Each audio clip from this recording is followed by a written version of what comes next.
蜂の害虫駆除とその効果。イントロダクション。蜂は自然界の重要な生物であり、私たちの生活に多大な影響を与えています。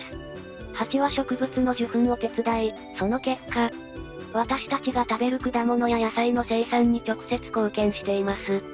その一方で、蜂は時として人間にとって、危険を伴う存在ともなります。その得意な生態から様々な問題を引き起こすこともある蜂について、ずんだもんと四国メタンが詳しく解説していきます。蜂の特性と害虫としての振る舞い。蜂って一体何なのだ。蜂は植物の受粉を手伝ってくれる大切な存在だから、その点ではとても有用な生物なの。でも時には人に刺したり建物に巣を作ったりすることがあるの。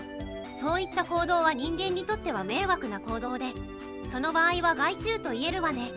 それってどういうことなのだ。例えば蜂が家の近くに巣を作ると、人々が蜂に刺される可能性があるの。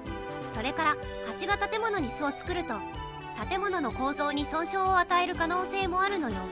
害虫駆除の方法。それならどうやって蜂を駆除すればいいのだ。自分でできるのだ。その答えは専門家に依頼することね。自分でやろうとすると蜂に刺される危険性があるからね。専門家は適切な装備と知識を持っていて、安全に蜂を駆除してくれるから安心できるわよ。専門家に頼むとどれくらい時間がかかるのだ。それは状況によるけど、通常は数時間から数日かかることが多いわよ。蜂の巣の大きさや位置、そして蜂の種類によって駆除に必要な時間は変わるからはね。駆除の効果と注意点。駆除したらそれで安心なのだ。それとも何か他に注意すべきことはあるのだ。駆除した後も注意が必要なの。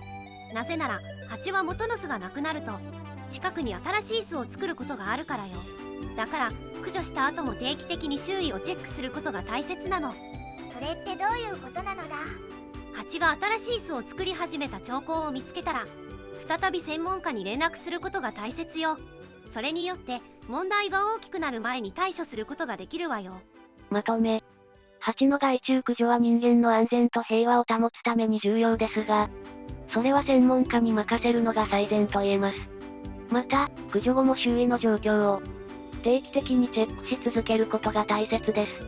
蜂は自然界にとって重要な存在ですが、それを理解し、適切に対処することで、私たちは蜂と共存し、より良い生活を送ることができます。今日の動画はここまで。最後まで見てくれてありがとうございました。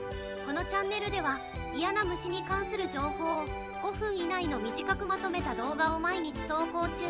気持ち悪いと思ったり、嫌な虫に興味があるならチャンネル登録や他の動画も見てみてね。